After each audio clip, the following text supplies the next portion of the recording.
So let's continue. सो इस lecture में हम देखने वाले हैं अबाउट रेंजेस। रेंजेस के साथ हम कैसे काम कर सकते हैं। हमने जब मैं पहले समझा रहा था अबाउट दी सेल्स तो मैंने थोड़े रेंजेस के बारे में भी हिंट दिया था। Ranges are nothing but the a group of adjacent cells. जब आप कुछ सेल्स को एक साथ कंबाइन करते हैं या फिर सेलेक्ट करते हैं उसे हम क्या कहते हैं, रेंजेस। फॉर एग्जाम्पल अगर मैंने यहाँ से यहाँ सेलेक्ट किया तो इसका मतलब क्या है, ये एक रेंज है जो कि B2 कॉलम से C4 कॉलम तक है। तो ये जो रेंज है वो क्या है, B2 कॉलम से C2 कॉलम तक है।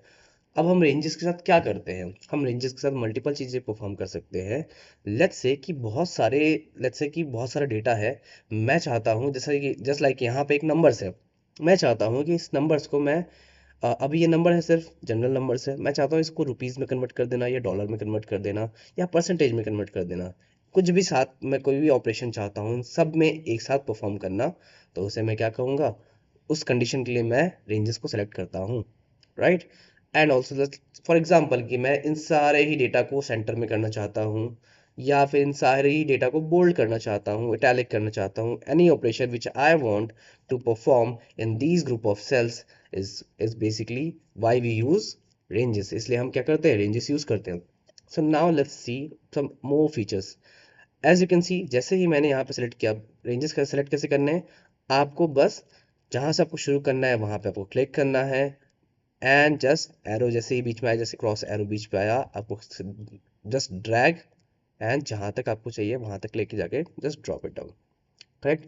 दे are more ways to select. For example कि आपका जो रेंज है वो कुछ ज़्यादा ही बड़ा है। अगर रेंज ज़्यादा बड़ा है तो मुझे मैं क्या करूँगा, लेट्स से मुझे यहाँ से यहाँ सेलेक्ट करना है, सो आई जस्ट ड्रॉप और select the first active cell. पहले सेल को सेलेक्ट करूँगा एंड जहाँ पे मुझे जाना है उसको सेलेक्ट करूँगा, but holding the shift key, shift then click. जैसे मैं शिफ्ट और क्लिक करूँगा तो वो automatically initial and last position को एज अ रेंज सेलेक्ट कर लेगा। नाउ लेट्स सी कि मुझे इसके अंदर और क्या फीचर मिलता है। एज यू कैन सी इस ग्रीन एक्टिव सेल हमारा बहुत बड़ा हो गया अब, ठीक है। तो इस सेल के अंदर मुझे एक वाइट बॉक्स दिख रहा है। सो इस कंडीशन में जो हमारा ग्रीन बॉक्स है, is nothing but the ranges, it shows ranges and the white box shows the active cell. अब अब अगर मैं क्या करूं, अगर एक्टिव सेल में मैं एंटर करूं तो मुझे क्या दिख रहा है कि ये नीचे मूव कर रहा है। सो जैसे ही मैंने रेंजेस सेलेक्ट किया तो उस पर्टिकुलर रेंज के अंदर हम क्या कर सकते हैं, हम मूव कर सकते हैं। अगर लेट्स से मुझे इस पर्टिकुलर रेंज के अंदर ही डेटा चेंज करना है इन सीक्वेंस, मैं पहले फर्स्ट कॉलम को चेंज करना चाहता हूँ, फिर सेकेंड, नेक्स्ट नेक्स्ट नेक्स्ट ऐसा। बट व्हाट इफ मैं राइट मूव करना चाहता हूँ, जस्ट लाइक कि मैं फर्स्ट डेटा चेंज करूंगा, फिर नेक्स्ट, फिर नेक्स्ट, फिर नेक्स्ट, फिर नेक्स्ट। तो मैंने आपको लास्ट लेक्चर में इससे पहले लेक्चर्स में बताया था कि अगर मुझे राइट मूव करना है तो आई यूज टैब बटन। जैसे ही मैं टैब यूज करूंगा तो we will move right then down, right right right down. And अगर मुझे डाउन मूव करना है तो डायरेक्ट वी कैन चूज और हिट एंटर। एंटर दबा दबा के भी हम क्या कर सकते हैं, डायरेक्टली नीचे मूव कर सकते हैं। सो आपको, आई होप आपको बहुत सारी चीज़ें समझ में आई होंगी, but let's go more deep into it. So अगर आप ध्यान से देखें तो आपको क्या दिखेगा, मैंने B2 सेलेक्ट किया and at last C4 select किया। तो इस रेंजेस को हम लिखते कैसे हैं, we will write it like B2 colon C4। इसका मतलब क्या है, द सेम रेंज। बट इस रेंज के साथ हमें करना क्या है ये मुझे नहीं पता। ये रेंज हमें पता कैसे चलेगा ये भी नहीं पता कि लाइक कि ये B2 C4, इससे पता तो है रेंज है, बट आपको बताना पड़ेगा।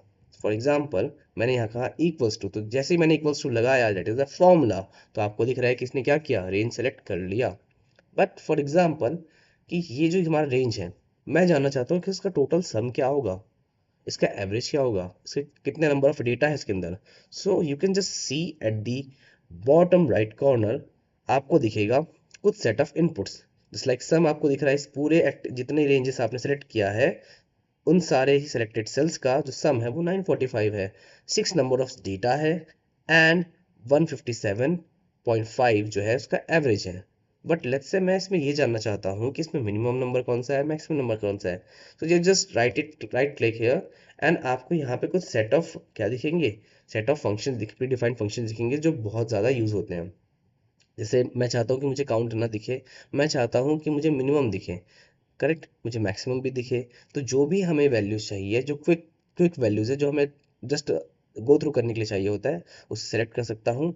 एंड यस, आपको वो सारे ही वैल्यूज यहाँ दिख जाएंगे for that particular cell. For example मैं मैं इस सेल, इस रेंज को सिलेक्ट करता हूँ। सो देखिए, जो सम, मैक्सिमम, मिनिमम और एवरेज, ये तीन सभी डेटा क्या हो चुके हैं, चेंज हो चुके हैं। So that's all about the ranges and the end of the module 2, and we are moving ahead for module 3। इसमें हम धीरे धीरे और ज़्यादा कॉम्प्लेक्सिटी की तरफ बढ़ेंगे। And just drop your doubt on the comment section. Till then, bye bye।